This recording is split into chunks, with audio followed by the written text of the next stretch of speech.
Friends చూడండి, గోమాత వచ్చింది. అది బుజ్జి దూడ చూడండి ఎంత బాగుంది, క్యూట్గా. అది తింటల్లా ఇదే తింటుంది.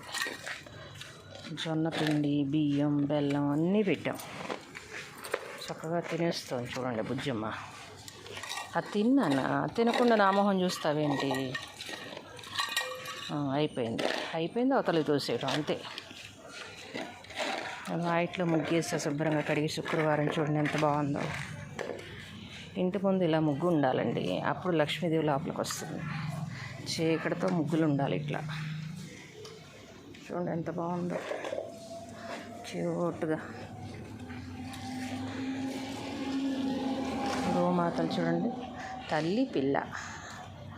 దూడ ఎంత బుజ్జిదో, చాలా క్యూట్గా ఉంది కదా.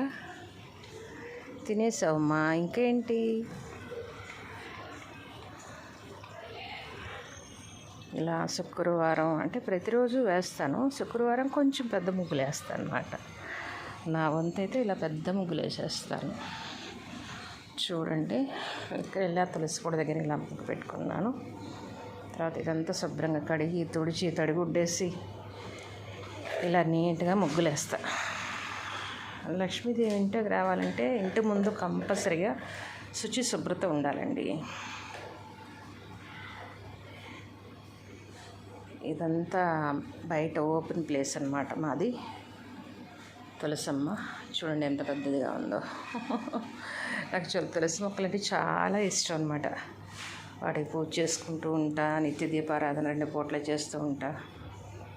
ఇంటి దగ్గర లేకపోతే అది వేరే విషయం అనుకోండి, ఉంటే కంపల్సరీగా నేను ఇచ్చేస్తాను అన్నమాట. బాగుందా?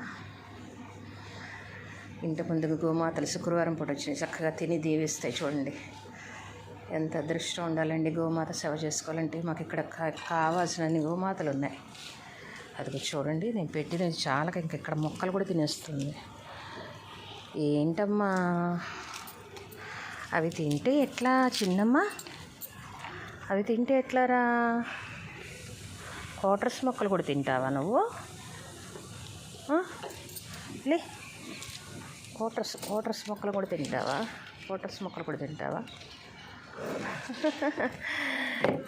కొడుతున్నాను రా, నిన్ను కొట్టను రే. కొట్టున్నానా బుజ్జి తల్లి? తినకూడదు నాన్న. క్వార్టర్స్ మొక్కలు తింటవేంట్రా చిన్ని తల్లి? చూడు బుజ్జమ్మ, చూడు నీ పక్కన ఎలా రుంచుందో అది. బుజ్జమ్మ